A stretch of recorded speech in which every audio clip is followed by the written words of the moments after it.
तो आइए चलते हैं रिटेन में, हम सीखते हैं कि इंग्लिश क्या होता है। इसके बारे में हम बहुत ही डिटेल से जानते हैं। आइए चलते बताते हैं कि इंग्लिश क्या होता है। तो सबसे पहले इंग्लिश होता क्या है। तो इंग्लिश क्या है? इंग्लिश एक लैंग्वेज है।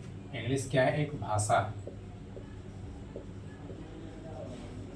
इंग्लिश क्या है? इंग्लिश एक लैंग्वेज है और किसी भी भाषा को बोलने के लिए हम लोग किसका जरूरत पड़ेगा? साउंड का। तो लैंग्वेज से क्या बनेगा? साउंड।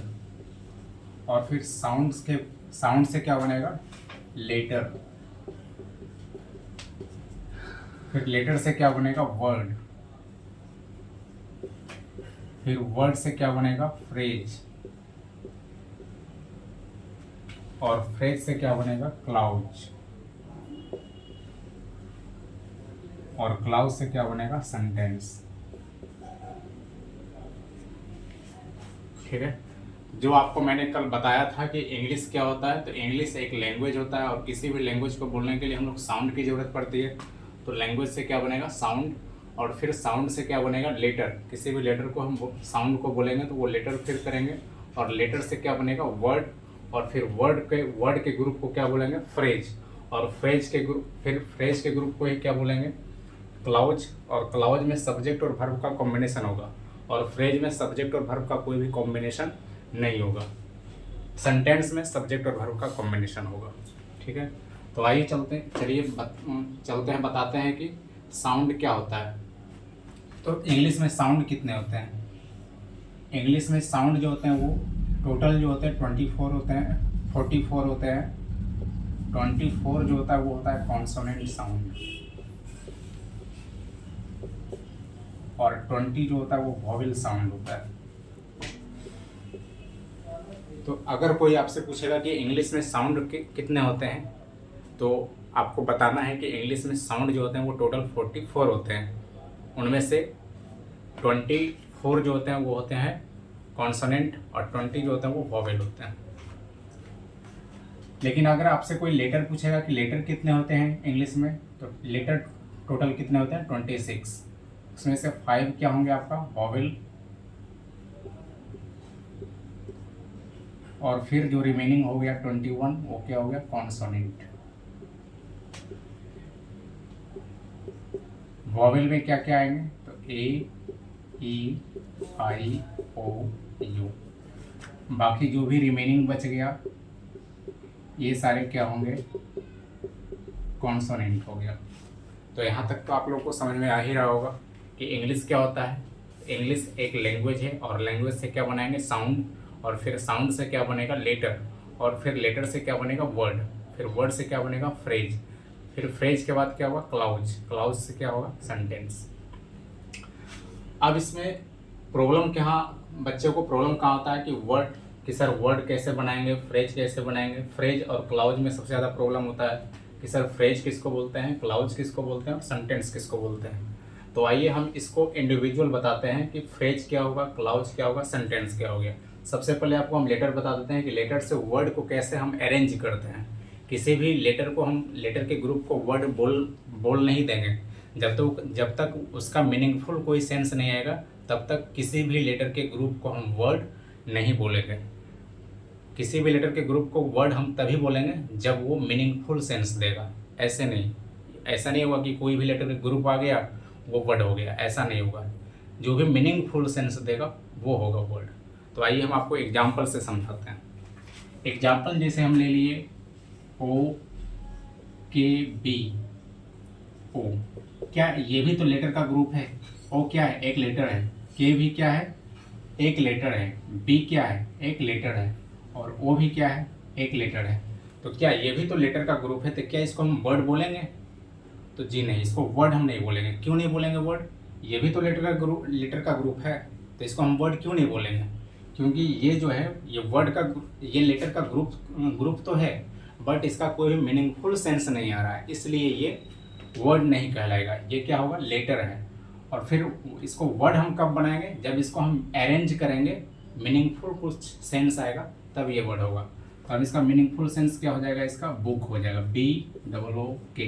इसका कोई अर्थ आ रहा? अर्थ आ रहा। बुक मीन्स क्या हुआ? किताब। लेकिन क्या इसका कोई अर्थ आ रहा? नहीं। ये होगा लेटर और ये हो गया वर्ड। तो इसका डेफिनेशन समझ में आ गया ना लेटर और वर्ड का, कि लेटर से हम वर्ड कैसे बनाते हैं।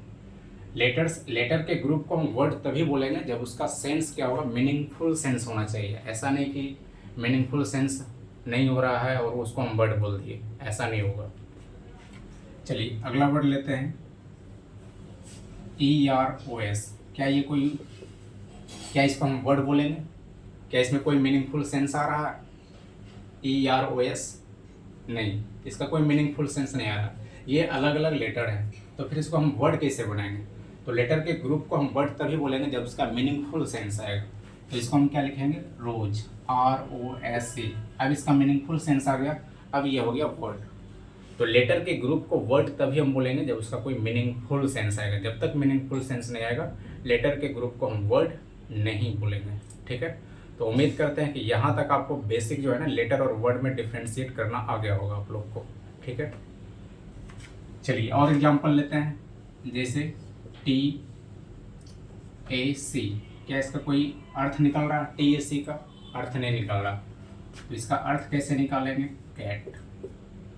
अर्थ निकल गया ना, तो जब अर्थ निकल गया तो ये क्या हो गया, वर्ड हो गया। इसे BAB, क्या इसका कोई अर्थ निकला? BAB, इसका कोई अर्थ निकला नहीं, तो ये भी तो लेटर का ग्रुप हो सकता है, ये भी, इसको भी तो हम वर्ड बोल सकते हैं। तो ये वर्ड क्यों नहीं होगा? क्योंकि इसका मीनिंगफुल कोई सेंस नहीं आ रहा। तो इसको हम अरेंज करेंगे, तो अरेंज करेंगे तो क्या हो गया, बेबी हो गया। तो बेबी क्या हो गया, बेबी मीनिंग क्या हो गया, बच्चा, यानी कि ये मीनिंगफुल सेंस दे रहा। तो लेटर से वर्ड हम लोग कैसे बनाते हैं, अरेंज करते हैं, वो आप लोगों को बहुत ही बेसिक से आपको हम समझा दिए हैं। तो उम्मीद करते हैं कि यहाँ तक आपको समझ में आ गया होगा। अब हम चलेंगे कि वर्ड, लेटर और वर्ड को डिफरेंस कर दिए, लेकिन अब फ्रेज क्या होता है, क्लाउज क्या होता है और सेंटेंस क्या होता है सर, इसमें क्या होगा। ठीक है, तो इसका हम फिर आपको इंडिविजुअल तरीके से फिर आपको हम समझाते हैं।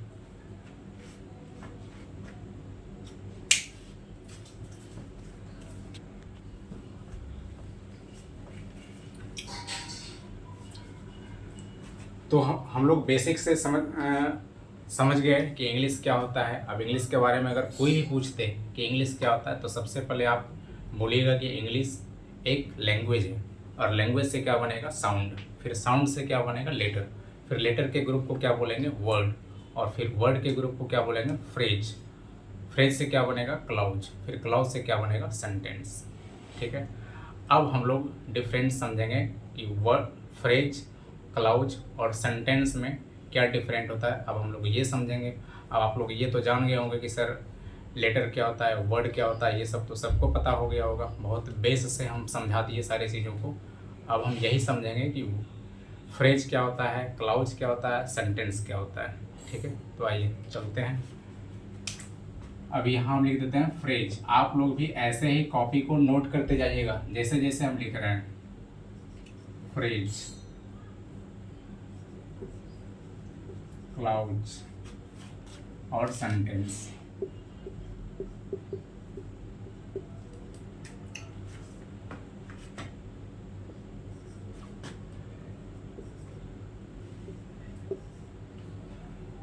फ्रेज, क्लाउज, सेंटेंस, ये होता क्या है? तो ये सभी भी ग्रुप ऑफ वर्ड्स ही होंगे। जैसे वर्ड क्या था, ग्रुप ऑफ लेटर्स था, उसी तरीके से फ्रेज भी क्या होगा, फ्रेज किसको बोलेंगे, वर्ड के ग्रुप को हम फ्रेज बोलते हैं। वर्ड के ग्रुप को ही क्या बोलेंगे, क्लाउज, वर्ड के ग्रुप को ही क्या बोलेंगे, सेंटेंस। तो सबसे पहले जानेंगे कि इसमें सेम चीज़ क्या है, उसके बाद डिफ्रेंशिएट करेंगे इसका। तो आइए अब लिखते हैं कि सेम क्या है, फ्रेज क्या होता है। तो सबसे पहले ये फ्रेज क्या होता है, it is a group of words.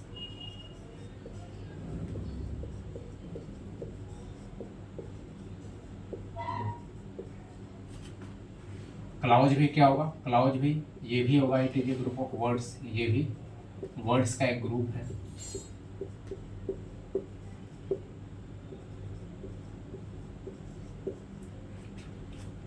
और सेंटेंस भी क्या है,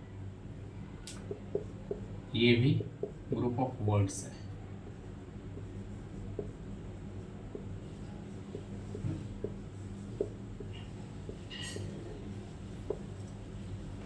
तो तीनों में समानता क्या है। अगर कोई पूछेगा कि फ्रेज, क्लाउज और सेंटेंस में तीनों में समानता क्या है, तो तीनों क्या हो जाएगा, ग्रुप ऑफ वर्ड्स होगा। सिंपल भाषा में कि फ्रेज क्या होता है तो ग्रुप ऑफ वर्ड्स, क्लाउज क्या होता है तो ग्रुप ऑफ वर्ड्स, सेंटेंस क्या होता है तो ग्रुप ऑफ वर्ड्स। अब कोई पूछेगा कि इस तीनों में अंतर क्या है, तो आइए अंतर बताते हैं।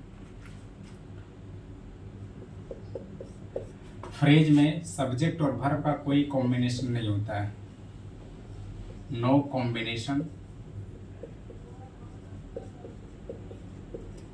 सब्जेक्ट और वर्ब।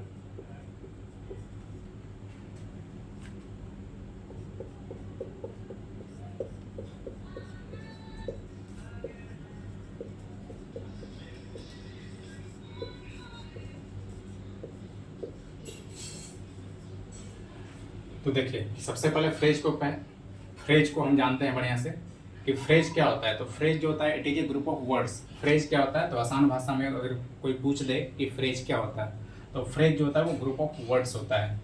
फ्रेज में सब्जेक्ट और वर्ब का कोई भी कॉम्बिनेशन नहीं होता है, बस मेन बात आपको यही याद रखना है। अगर कोई पूछेगा कि फ्रेज क्या होता है, तो फ्रेज ग्रुप ऑफ वर्ड्स होता है। और क्या होता है, फ्रेज में डिफ्रेंशिएट अगर करना होगा तो फ्रेज में सब्जेक्ट और वर्ब का कोई भी कॉम्बिनेशन नहीं होता है। यानी कि फ्रेज जब आपको दिखाई देगा तो इसमें कहीं भी आपको सब्जेक्ट और वर्ब दिखाई नहीं देगा, यानी कि इसमें सब्जेक्ट और वर्ब होता ही नहीं है। तो जिसमें सिर्फ ग्रुप ऑफ वर्ड्स होगा वो क्या होगा, फ्रेज होगा। यानी कि फ्रेज में सब्जेक्ट और वर्ब का कोई भी कॉम्बिनेशन नहीं होता है। इसलिए मीनिंगफुल, क्या ये मीनिंगफुल सेंस देगा, तो जी नहीं। जब ये सब्जेक्ट वर्ब ही नहीं होता है, जब सब्जेक्ट वर्ब एक साथ आता ही नहीं, तो क्या फ्रेज मीनिंगफुल सेंस देगा, नहीं। मीनिंगफुल ये सेंस कभी भी नहीं देगा, नो मीनिंगफुल सेंस। तो उम्मीद करते हैं कि फ्रेज आपको बहुत ही बेहतरीन ढंग से समझ में आ गया होगा। अगर कोई पूछेगा कि फ्रेज क्या होता है, तो आपको बोलना है it is a group of words. Second में बोलना है नो कॉम्बिनेशन सब्जेक्ट और वर्ब, यानी कि इसमें कोई भी सब्जेक्ट और वर्ब का कोई भी कॉम्बिनेशन नहीं होता है। और थर्ड में क्या है, नो मीनिंगफुल सेंस, यानी कि जब इसमें सब्जेक्ट और वर्ब का कोई कॉम्बिनेशन नहीं होता है तो फिर ये मीनिंगफुल सेंस भी नहीं देगा। तो उम्मीद करते हैं कि फ्रेज आपको समझ में आ गया होगा। फिर हम एग्जाम्पल के माध्यम से फिर समझेंगे, ठीक है। अब आइए क्लाउज। तो क्लाउज क्या है, ये भी it is a group of words, ये भी क्या है, शब्दों का एक समूह है। लेकिन इसमें क्या होगा, सब्जेक्ट और वर्ब का कॉम्बिनेशन होगा। सब्जेक्ट और वर्ब का क्या होगा, कॉम्बिनेशन। यानी कि क्लाउज, जब भी क्लाउज की बात आवे तो आपके माइंड में एक ही चीज थ्रू आउट होना चाहिए, गो थ्रू होना चाहिए कि इसमें क्या होना चाहिए, सब्जेक्ट और वर्ब आना चाहिए। जब भी क्लाउज की बात आवे तो आपके माइंड में एक ही बात चलना चाहिए कि इसमें 100% सब्जेक्ट और वर्ब आएगा ही आएगा। जब तक सब्जेक्ट और वर्ब नहीं होगा क्लाउज नहीं कहलाएगा, ठीक है। तो क्लाउज में क्या होता है, सब्जेक्ट और वर्ब का कॉम्बिनेशन होता है, यानी कि सब्जेक्ट और वर्ब एक साथ इसमें आता है। और थर्ड इसका लिखना है आप लोग को, सब कॉपी बनाते जाइएगा, जैसे जैसे पढ़ा रहे हैं बस नोट करते जाइएगा, क्योंकि हम बहुत ही बेस लेवल से चल रहे हैं। और जहाँ भी नहीं समझ में आएगा बोलिएगा, फिर हम बहुत ज़्यादा से ज़्यादा एग्जाम्पल में देके आप लोग को समझाएंगे।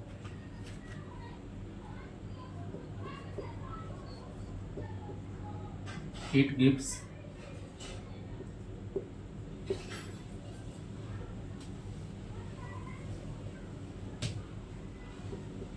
it can give a meaningful sense।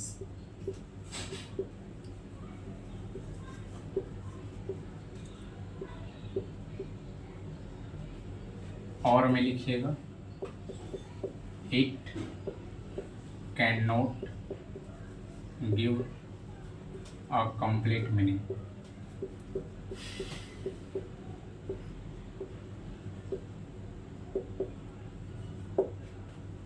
तो इसका मतलब क्या हुआ, क्लाउज जो होता है, क्लाउज क्या होता है, it is a group of words. और क्लाउज में क्या होता है, सब्जेक्ट और वर्ब का कॉम्बिनेशन, यानी कि इसमें 100% सब्जेक्ट और वर्ब एक साथ आएगा। और ये मीनिंगफुल सेंस दे भी सकता है और मीनिंगफुल सेंस नहीं भी दे सकता है। इसमें दोनों बात है, दोनों कंडीशन है। अब ऐसा क्यों होता है आपको हम एग्जाम्पल के माध्यम से समझाएंगे कि इसमें क्लाउज में मीनिंगफुल सेंस देता भी और मीनिंगफुल सेंस नहीं भी देता है। इसमें दोनों कारण है। अब सेंटेंस क्या होता है, तो सेंटेंस क्या होता है, it is a group of words जो सारे में समानता होती है, ये तो ग्रुप ऑफ वर्ड्स ही होंगे सारे। और इसमें भी क्या होगा, सब्जेक्ट और वर्ब का कॉम्बिनेशन होगा। सब्जेक्ट और वर्ब का क्या होगा, कॉम्बिनेशन। यानी कि इसमें सब्जेक्ट और वर्ब क्या होगा, 100% आएगा ही आएगा। बिना सब्जेक्ट और वर्ब का तो इंग्लिश का कोई सेंटेंस होगा ही नहीं। ठीक है। और थर्ड में लिखना है आप लोग को, it always gives a complete meaning.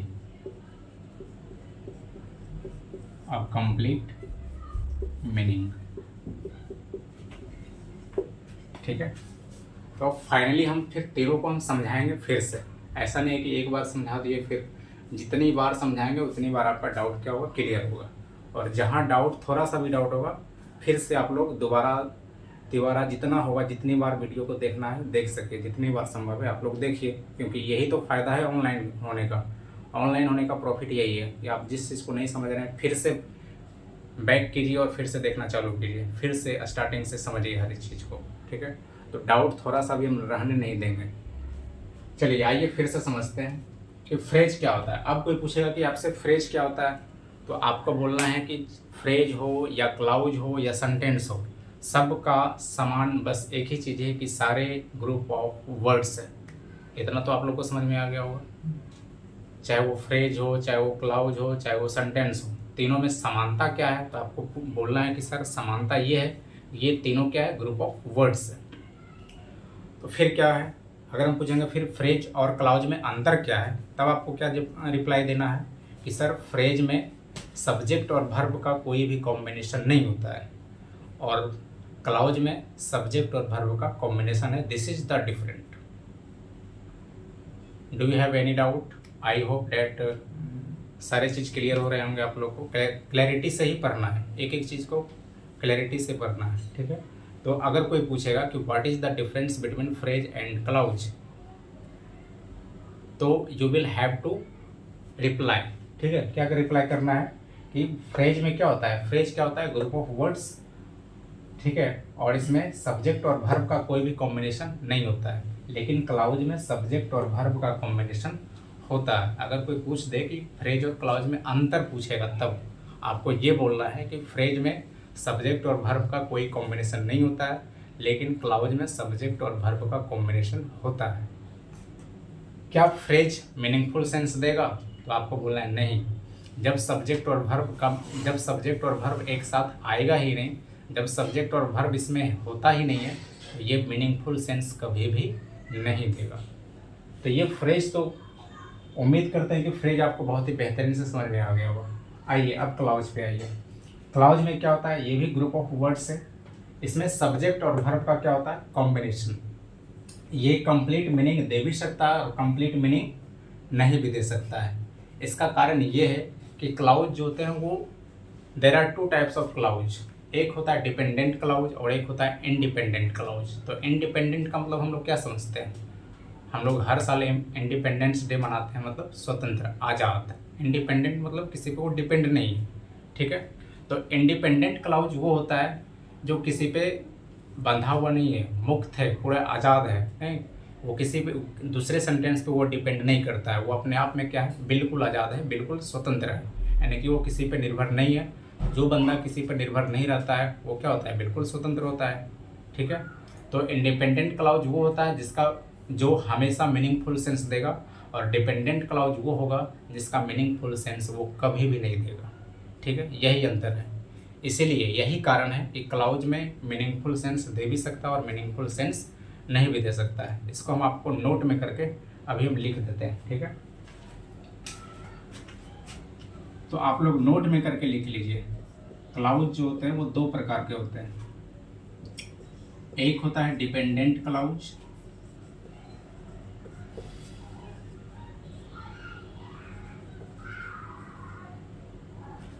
और एक होता है independent clause.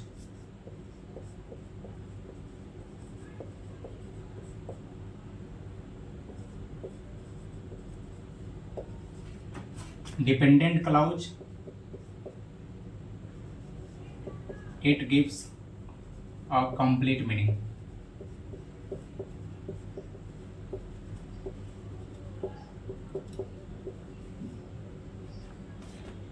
Sorry, dependent clause जो होता है वो डज नॉट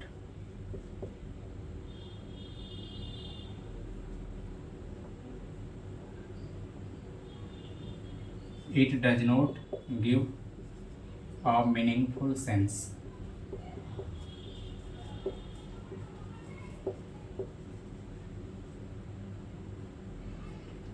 और independent clause it gives a meaningful sense.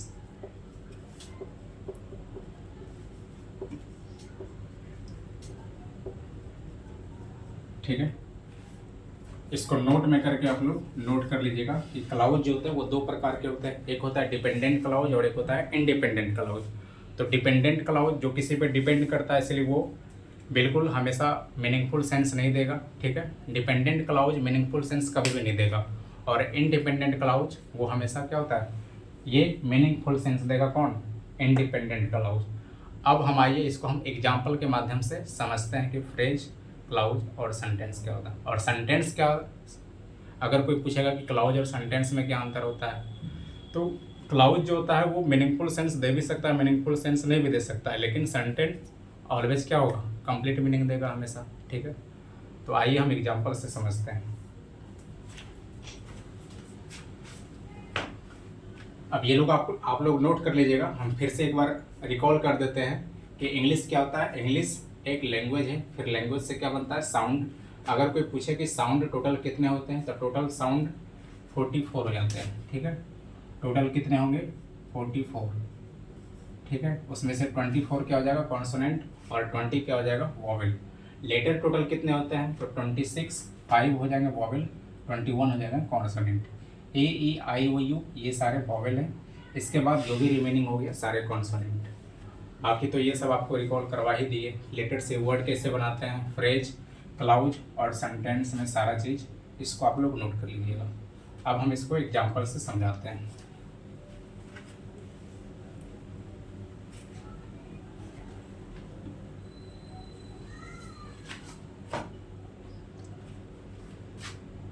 Phrase का एग्जाम्पल देते हैं, जैसे हमने लिखा in the east, in the morning,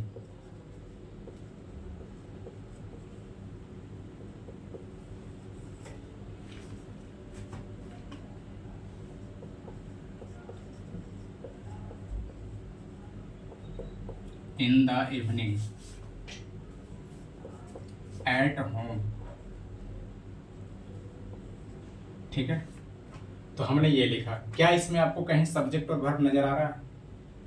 तो आप लोग बोलिएगा कि सर इसमें कहीं भी सब्जेक्ट और वर्ब दिखाई नहीं दे रहा। तो क्या दिखाई क्या दे रहा, इसमें सिर्फ वर्ड। इन भी क्या एक वर्ड है, दा भी क्या है एक वर्ड है, ईस्ट भी क्या एक वर्ड है, ये भी वर्ड है, वर्ड है, वर्ड है, वर्ड है, वर्ड, और ये भी वर्ड। तो इसमें सिर्फ वर्ड का ग्रुप है, तो वर्ड का जो ग्रुप होगा इसको क्या बोलेंगे, फ्रेज। ये सब क्या होगा, फ्रेज। इन द मॉर्निंग ये भी क्या हो गया, फ्रेज। इन द इवनिंग ये भी क्या हो गया, फ्रेज। एट होम ये भी क्या हो गया, फ्रेज। यानी कि इसमें आपको कहीं भी सब्जेक्ट और वर्ब दिखाई नहीं दे रहा है, तो इसमें सिर्फ वर्ड का क्या है, ग्रुप है। तो वर्ड के सिर्फ वर्ड का अगर ग्रुप है तो वो हो जाएगा फ्रेज, ठीक है। तो फ्रेज का एग्जांपल आपको दे दिए। अब आइए क्लाउज का एग्जांपल।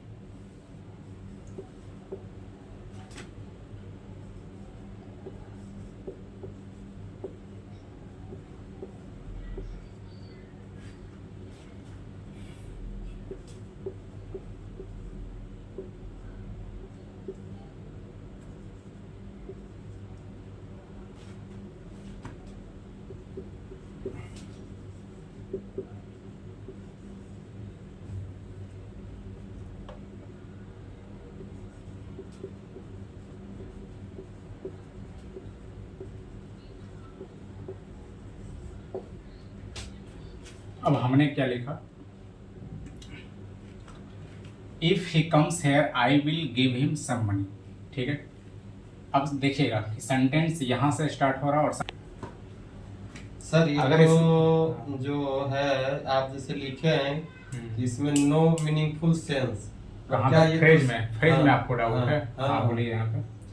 तो जैसे नो मीनिंगफुल सेंस, तो ये सेंस तो निकल रहा है इन द ईस्ट यानी पूरब में, हाँ। इन द मॉर्निंग, सुबह में, तो सेंस तो निकल रहा है, सेंटेंस तो बन रहा है ये। नहीं, इसमें देखिए अगर हम क्या लिखे हैं, फ्रेज क्या होता है, तो फ्रेज एक ग्रुप ऑफ वर्ड्स होता है, तो ग्रुप ऑफ वर्ड्स को तो ये फॉलो कर रहा है, ठीक है।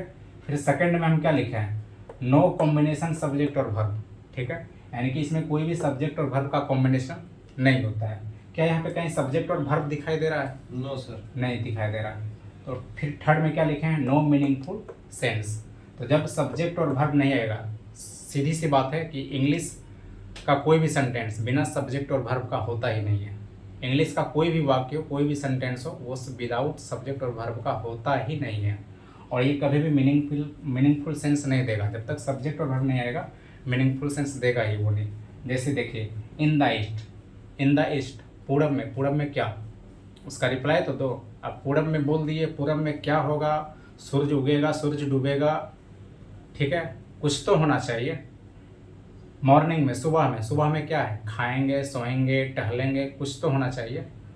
तो सुबह में सिर्फ सुबह में बोले, फिर आप भी चल दिए, हम भी चल दिए, क्या इसका कोई मीनिंगफुल सेंस आ रहा है? सुबह में, सुबह में क्या खाएंगे, पिएंगे, दौड़ेंगे, कुछ तो करेंगे, तो कोई मीनिंगफुल सेंस नहीं आ रहा। घर पर, तो घर पर क्या है, घर पर मिलेंगे कि बैठ के डिस्कशन करेंगे, कुछ तो होना चाहिए वहाँ पे। सिर्फ घर पे लिख दिया तो क्या इसका मीनिंगफुल सेंस आ रहा है? No sir. नहीं आ रहा। तो यही अंतर है कि जब इसमें मीनिंगफुल सेंस आ ही नहीं रहा है, तो इसीलिए तो इसको फ्रेज बोलते हैं, ठीक है। Yes sir. हाँ, तो फ्रेज आ गया समझ में आप लोग को? Yes sir. कि फ्रेज जो होता है ग्रुप ऑफ वर्ड्स होता है, और इसमें सब्जेक्ट और वर्ब का कोई भी कॉम्बिनेशन नहीं होता है। और ये जब सब्जेक्ट और वर्ब का कॉम्बिनेशन होता ही नहीं है, तो ये मीनिंगफुल सेंस कहाँ से देगा? Yes sir. कोई सवाल ही नहीं बनता है, ठीक है। और कहीं डाउट है? No sir. नहीं, ठीक। चलिए आगे बढ़ते हैं क्लाउज पे। तो क्लाउज क्या होता है, ये तीनों में सेम क्या है? फ्रेज, क्लाउज और सेंटेंस में अगर हम पूछेंगे कि तीनों में समानता क्या है, ग्रुप ऑफ वर्ड्स, तो तीनों में समानता यही कि ग्रुप ऑफ वर्ड्स है। अगर हम पूछ देंगे फ्रेज और क्लाउज में अंतर क्या है, तब आप लोग को क्या रिप्लाई करना है? सब्जेक्ट वर्ब का। हाँ, कि फ्रेज में सब्जेक्ट और वर्ब का कोई कॉम्बिनेशन नहीं होता है, बट क्लाउज में सब्जेक्ट और वर्ब का कॉम्बिनेशन होता है। क्लाउज मीनिंगफुल सेंस दे भी सकता है और मीनिंगफुल सेंस नहीं भी दे भी दे सकता है। सकता है। उसके पीछे रीजन क्या हम बताए अभी नोट करके, कि एक डिपेंडेंट क्लाउज होता है और एक इंडिपेंडेंट क्लाउज होता है। तो डिपेंडेंट मतलब किसी पे निर्भर है, वो निर्भर। दूसरे वाक्य पे वो निर्भर है। Yes, जब sir. तक वो वाक्य नहीं आएगा, वो वाक्य इनकम्प्लीट रहेगा हमेशा। तो डिपेंडेंट क्लाउज ये कभी भी मीनिंगफुल सेंस नहीं देगा, और इंडिपेंडेंट क्लाउज ये हमेशा मीनिंगफुल सेंस है। देगा। इसीलिए तो हम एग्जाम्पल लिखे हैं यहाँ पे। अब देखिए आप लोग, हम एग्जाम्पल लिखे हैं कि if he comes here I will give him some money. अगर वो यहाँ आता है, ठीक है, Yes, अगर हम sir. सिर्फ इसको हटा दें, अगर हम सिर्फ लिखें I will give him some money, तो क्या वो कंप्लीट मीनिंग दे रहा है? No sir. नहीं दे रहा है। अगर हम सिर्फ ये इस वाक्य को हटा दें, अगर हम सिर्फ ये लिखें I will give him some money, मैं उसे कुछ पैसे दूंगा, हाँ, दे क्या रहा ये है कंप्लीट मीनिंग आ रहा है? Yes sir. हाँ, ये कंप्लीट मीनिंग आ रहा है। जी। अगर मान लीजिए हम इस सेंटेंस को रिमूव कर देते हैं पूरी तरह से, हम्म। इफ ही कम्स हियर, अगर वो यहाँ आता है, क्या इसका कोई मीनिंग आ रहा है? No sir. नहीं आ रहा है। No sir. तो ये दूसरे सेंटेंस पर निर्भर कर रहा है। हम्म। जब तक दूसरा सेंटेंस नहीं आएगा, नहीं, तो ये सेंटेंस किसी दूसरे सेंटेंस पे क्या है? निर्भर है। निर्भर है। लेकिन ये जो हम सेंटेंस लिखे थे, ये सेंटेंस इस पे निर्भर नहीं। नहीं। ठीक है। Yes sir. बस यही अंतर होता है। अगर वो यहाँ आता है तो क्या कुछ तो होगा। यस अगर तो वो यहाँ आगे आता- वाला जो सेंटेंस था सर, वो इंडिपेंडेंस। हाँ, वो वही तो अब समझाने वही जा रहे हैं। सेंटेंस पूरा एक ही था, क्योंकि सेंटेंस जहाँ फुल स्टॉप होगा वहाँ पे एंड होगा, और एक सेंटेंस के अंदर एक से अधिक क्लाउज हो सकते हैं। ठीक है, एक सेंटेंस के अंदर एक से अधिक क्लाउज हो सकते हैं। सेंटेंस होगा एक ही, लेकिन क्लाउज एक से अधिक हो सकता है। ठीक है, Yes, sir. वही तो मैंने लिखा था कि इफ ही कम्स हियर, अगर वो यहाँ आता है तो क्या कुछ तो होगा। अगर हम सिर्फ बोल देंगे कि अगर वो यहाँ आता है, तो अगला बंदा पूछेगा ना कि अगर वो यहाँ आता है तो आप क्या कीजिएगा, कुछ तो रिप्लाई दीजिए। ठीक है, यस सर। तो वो डिपेंड है। ये क्लाउज क्या है, दूसरे क्लाउज पे क्या है? डिपेंडेंट। डिपेंडेंट है।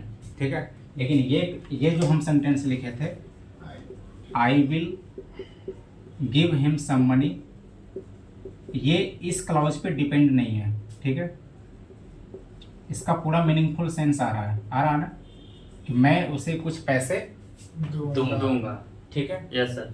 हाँ, तो इसका कंप्लीट मीनिंग आ रहा है। अगर हम इसको रिमूव कर भी देते हैं तो उसका कंप्लीट मीनिंग नहीं आ रहा है। उस पर कोई भी हाँ। इफेक्ट पड़ ही नहीं रहा है कि मैं उसे कुछ पैसे दूंगा। तो ये सेंटेंस एक ही है। ये सेंटेंस यहाँ से स्टार्ट किया और यहाँ से जहाँ एंड हुआ है सेंटेंस एक ही है। बट इसमें अगर पूछेंगे इस सेंटेंस में क्लाउज कितने हैं, तो 2 क्लाउज हैं। क्लाउज को कैसे पहचानते हैं? सब्जेक्ट और वर्ब। मिल गया, एक क्लाउज हो गया। और फिर देखिए सब्जेक्ट और वर्ब मिल गया। Yes sir. तो यही तो हम बताए थे, सब्जेक्ट और वर्ब रहेगा तो वो क्या होगा? वो क्लाउज होगा। ठीक है। Yes, क्लाउज को आइडेंटिफाई करने का तरीका वही है, सब्जेक्ट और वर्ब को ढूंढिए, क्लाउज को आइडेंटिफाई कर लीजिए। तो ये सेंटेंस होगा एक, लेकिन क्लाउज कितने हैं? 2। क्योंकि एक सब्जेक्ट और एक वर्ब मिल रहा है, एक क्लाउज हो गया। और एक सब्जेक्ट और एक वर्ब मिल रहा है, कितने क्लाउज हो गए? 2। बट सेंटेंस कितने हैं? एक। तो ये सेंटेंस ये किसी पे निर्भर है, तो इसको बोलेंगे डिपेंडेंट क्लाउज। क्या बोलेंगे इसको? Dependent clause. Dependent clause. और इसको क्या बोलेंगे? ये किसी पर निर्भर नहीं है तो इसको क्या बोलेंगे? Independent clause.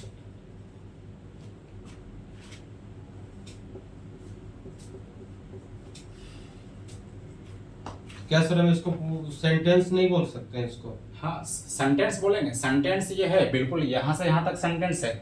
अगर पूछेंगे सेंटेंस के अंदर क्लाउज कितने हैं, तो तो 2 हो गए। ठीक है। ओके। मान लीजिए एग्जाम में ऐसे करके क्वेश्चन आ जाएगा, ये एक सेंटेंस दे दिया, ठीक है, और सेंटेंस दे दिया और ये अंडरलाइन कर दिया है सेंटेंस को, ठीक है, इसको मिटा रहे हैं क्योंकि ये क्वेश्चन जो होता है एनडीए, एयरफोर्स, सीडीएस, ये एग्जाम में आता है। अगर ये अंडरलाइन कर दिया, ठीक है, और वो ऑप्शन में दे दिया कि बताइए ये कौन सा क्लाउज है, डिपेंडेंट क्लाउज है या इंडिपेंडेंट क्लाउज है, तो वहाँ पे क्या होगा? इस लाइन को देखना है, जो लाइन अंडरलाइन किया हुआ है। यस तो सर। ये क्लाउज कैसा होगा? Independent clause. इंडिपेंडेंट क्लाउज होगा। ठीक है। Yes sir. Okay sir. क्या है, कोई डाउट है यहाँ तक? No No, sir. sir. नहीं, बस यही अंतर समझना था। तो अब आइए फिर सेंटेंस को समझाते हैं।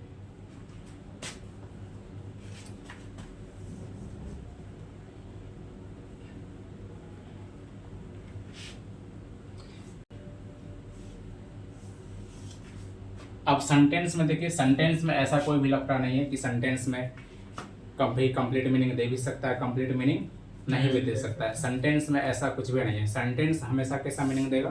कंप्लीट मीनिंग ही देगा।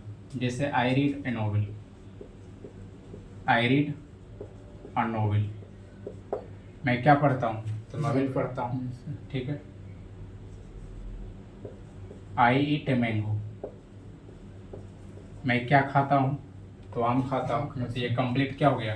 एक सेंटेंस हो गया। इसमें भी क्या है? सब्जेक्ट और वर्ब। इसमें भी क्या है? सब्जेक्ट और वर्ब। क्या यहाँ तक कोई डाउट है? No sir. तो आप लोग को भी यहाँ तक कहीं डाउट नहीं होना चाहिए कि फ्रेज, क्लाउज और सेंटेंस में क्या अंतर है। ये हम बहुत ही बेस लेवल से बता दिए हैं कि सेंटेंस जो होता है ये ऑलवेज कंप्लीट मीनिंग देता है, लेकिन क्लाउज हमेशा ऑलवेज कंप्लीट मीनिंग कभी भी दे भी सकता है और कभी भी नहीं भी दे सकता है। ये क्लाउज में होगा। लेकिन सेंटेंस में ऐसा कुछ भी नहीं है। सेंटेंस हमेशा क्या देगा? कंप्लीट मीनिंग ही देगा। और इसका एग्जाम्पल अधिक से अधिक अब हम कल देंगे इस वीडियो में। और अगर वीडियो को अच्छा लगा होगा तो आप लोग वीडियो को लाइक करें, सब्सक्राइब करें और वीडियो को ज़्यादा से ज़्यादा क्या करें? शेयर करें। क्योंकि आप लोग का अगर सपोर्ट रहेगा तो हम अच्छे से अच्छे दिन पर दिन क्या होते जाएंगे? प्रोग्रेस करते जाएंगे और आपके लिए ऐसे ही अच्छे से अच्छे कंटेंट आप काम करेंगे आप लोग के लिए हम। ठीक है। और आप लोग अगर हम लोग का सपोर्ट कीजिएगा तो इनकरेजमेंट होता है ना बच्चों का, कि अगर हाँ सर, अगर कहीं भी थोड़ा सा भी त्रुटि हो गया होगा कहीं भी किसी भी चीज़ में, तो आप लोग उस चीज़ को मैनेज कीजिएगा। ठीक है। चाहे साउंड प्रॉब्लम हो, लाइट का प्रॉब्लम हो, ये सब थोड़ा मैनेज कीजिएगा। कुछ दिनों के बाद हर एक चीज़ क्या हो जाएगा? सॉल्व हो जाएगा। क्योंकि दिन एक नहीं रहता है, दिन हमेशा बदलता है। और एक चीज़ और आप लोग याद रखिएगा, ठीक है, कि all power is with in you. ठीक है। यानी कि आपके अंदर सारी शक्तियाँ हैं। ठीक है। All power is with in you, you can do anything and everything. इस चीज़ को हमेशा याद रखिएगा। और दूसरा हमेशा ये रखिएगा कि आई एम द बेस्ट। अपने आप को हमेशा बुस्ट रखिएगा, हमेशा ये बोलना है कि I am the best, I am the best, I am the best. ठीक है, तो इस चीज़ को आप लोग फॉलो कीजिएगा। और वीडियो अगर अच्छा लगा होगा तो लाइक, शेयर एंड सब्सक्राइब कीजिएगा। और इसी तरह कंटेंट हम आपको डेली लेते आएंगे और इंग्लिश में कहीं भी डाउट नहीं छोड़ेंगे। ठीक है, इतना मैं गारंटी लेता हूँ। तब तक के लिए जय श्री राधे, जय श्री राम।